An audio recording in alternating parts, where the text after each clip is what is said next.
What does MIT look for in future graduates? What does MIT look for in students whom they select for their undergrad courses?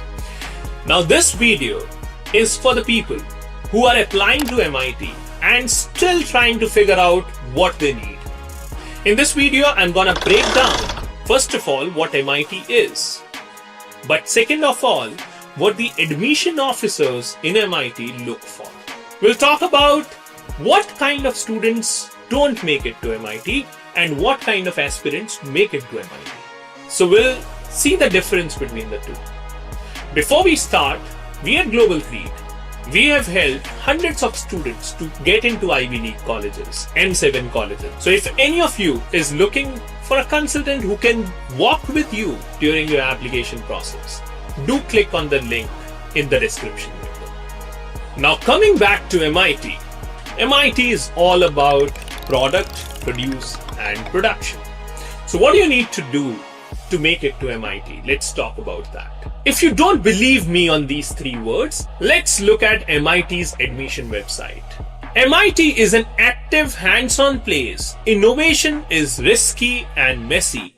Getting your hands dirty and trying something new is often the best way to achieve success. We apply theoretical knowledge to real-world problems here. MIT's Latin motto means hand and mind. That's MIT for you. In other words, you should not be thinking, you should be doing. That's what MIT wants. If you're a kind of a philosopher, if you have a vision, then you can try for colleges like Yale. But if you are a doer, if you want to build something, go for MIT.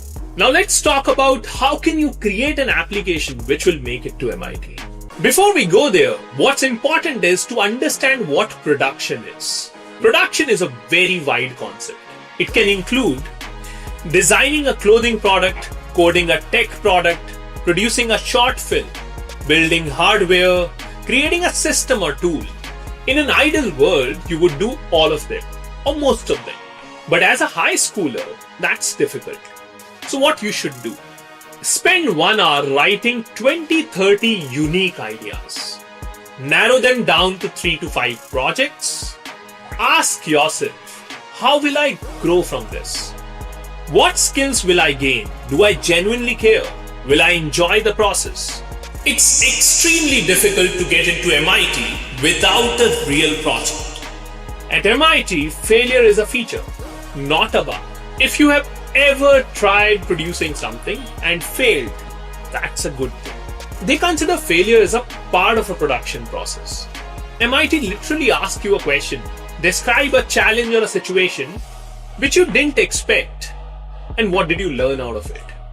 Now categorically they are talking about once where you tried something and you failed on it. But what did you learn out of it? That's what MIT is looking for. MIT understand that engineering is doing, and when you do something, you might fail. But what they focus on is growth. They focus on iterations. They focus on lessons learned. So that's what you have to build your essays about. Talk about your failures, but first of all, you should have done something to get to those failures.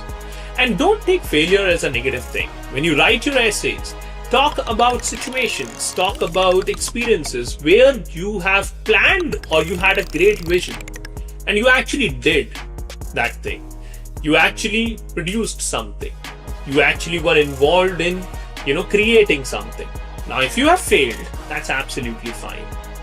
So if you want to build such kind of stories which matter, which help you in getting into MIT or other schools, you can reach out to us. And our admission consultants can guide you around those stories. If you like this video, do like it and share with your friends. We keep creating content around the school journeys, undergrad courses, postgrad courses. So if you are someone who is interested in such kind of content, you can subscribe our channel.